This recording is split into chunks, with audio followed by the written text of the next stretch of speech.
Hello, young curiosity viewers. Imagine a country that, in a single generation, went from being one of the poorest nations on Earth to a technological and cultural titan.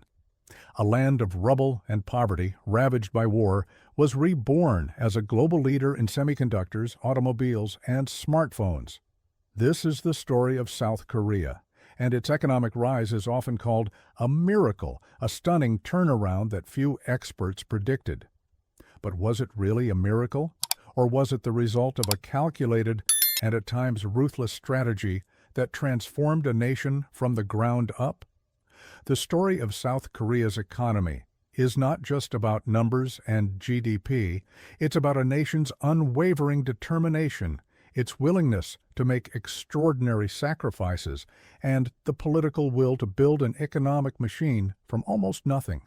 Stick around, because by the end of this video, you'll understand the key pillars of South Korea's phenomenal growth, the hidden costs of its success, and why its story is a lesson in both triumph and a powerful warning for other developing nations. But before we dive into this incredible journey, do me a huge favor.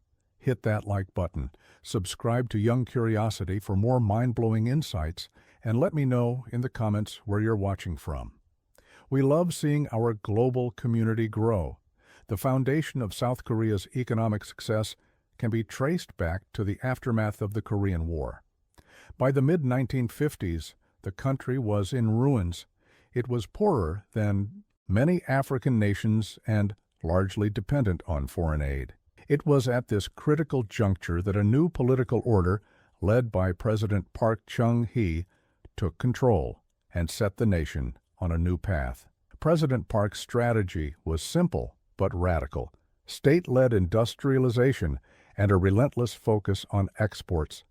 The government became the central planner of the economy, deciding which industries to develop and which companies to support. This was a complete departure from a free market approach. The government provided cheap loans, tax breaks, and protection from foreign competition to select companies, but in return, it demanded they meet ambitious export targets.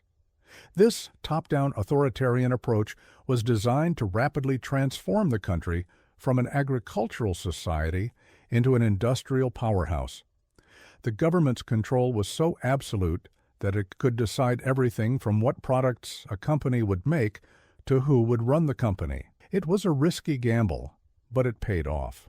This is the period often referred to as the miracle on the Han River, and it laid the groundwork for the rise of the chaebols. But what do you think is a bigger factor in a country's economic growth, strong government intervention or a free market?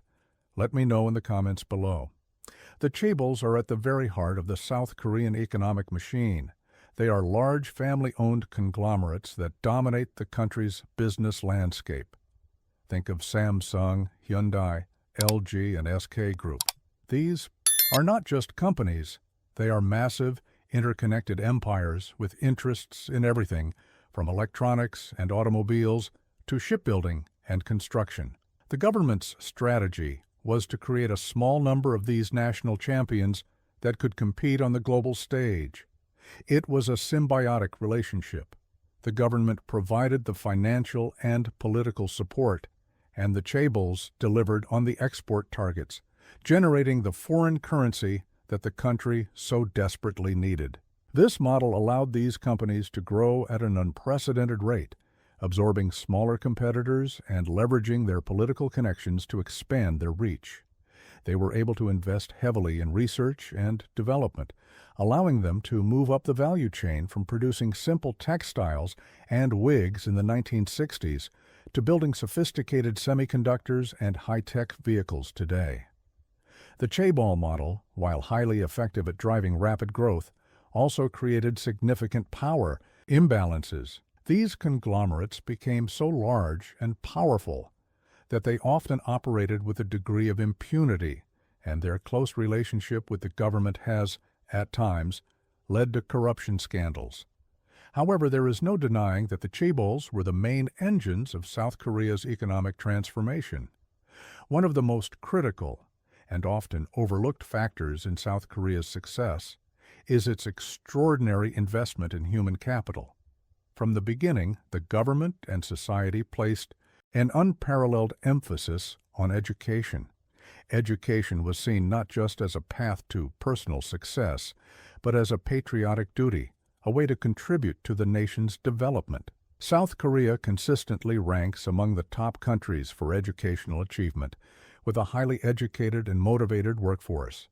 The country's high school and university entrance exams are famously grueling, a testament to the cultural pressure to succeed academically. This focus on education created a highly skilled and adaptable labor force that was able to pivot from heavy industries to more complex technology-driven sectors. It allowed companies like Samsung to not only manufacture products, but also to innovate and design new technologies that would dominate global markets. The country's investment in research and development is among the highest in the world as a percentage of GDP, a direct result of its well-educated workforce. This commitment to education has been a long-term strategic advantage that has paid dividends for decades, creating a virtuous cycle of innovation, growth, and prosperity. In recent decades, South Korea has made a strategic shift away from being just a manufacturing powerhouse to becoming a global leader in technology and innovation. It has moved from building ships and cars to producing advanced semiconductors, display screens, and telecommunications equipment. The government has continued to support this transition with a focus on high-tech industries. It has created technology parks, provided funding for startups, and encouraged collaboration between universities and the private sector. The goal is to move beyond simply manufacturing products designed elsewhere and to become a global leader in original research and innovation. This strategic pivot has allowed South Korea to remain competitive in a rapidly changing global economy. But South Korea's influence extends far beyond technology and manufacturing.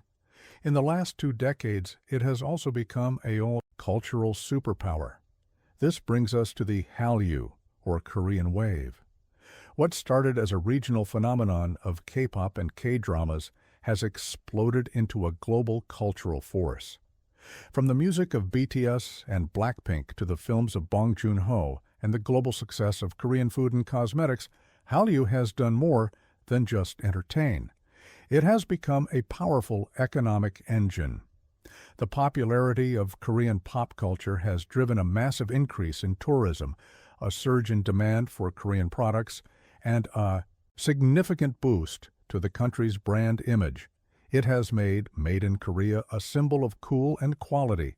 This soft power has complemented the country's economic strength, creating a powerful combination of technological prowess and cultural influence that has put South Korea on the global map in an entirely new way. The success of Hallyu shows that a country's economic influence in the 21st century is not just about what it manufactures, but also about the ideas and culture it exports. What do you think is a more sustainable source of economic power for a country, manufacturing, or pop culture? Share your insights below. But this incredible growth has not been without significant challenges and a high price.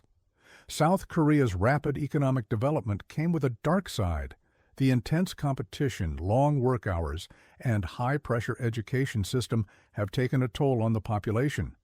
The country has one of the highest suicide rates in the developed world, and its citizens report some of the lowest levels of well-being. The obsession with work and academic success has also contributed to a profound demographic crisis, with South Korea having one of the lowest birth rates in the world. Many young people are choosing to delay marriage and childbearing, a trend that threatens the country's long-term economic sustainability. The massive wealth generated by the chaebols has also led to growing social inequality, with a widening gap between the rich and the poor. The very model that drove South Korea's success is now facing its greatest test. Can a country continue to grow and prosper while addressing these deep-seated social and demographic problems? The future of the Miracle on the Han River depends on its ability to confront these challenges head-on. South Korea has already overcome unimaginable obstacles in its history, and its story is far from over.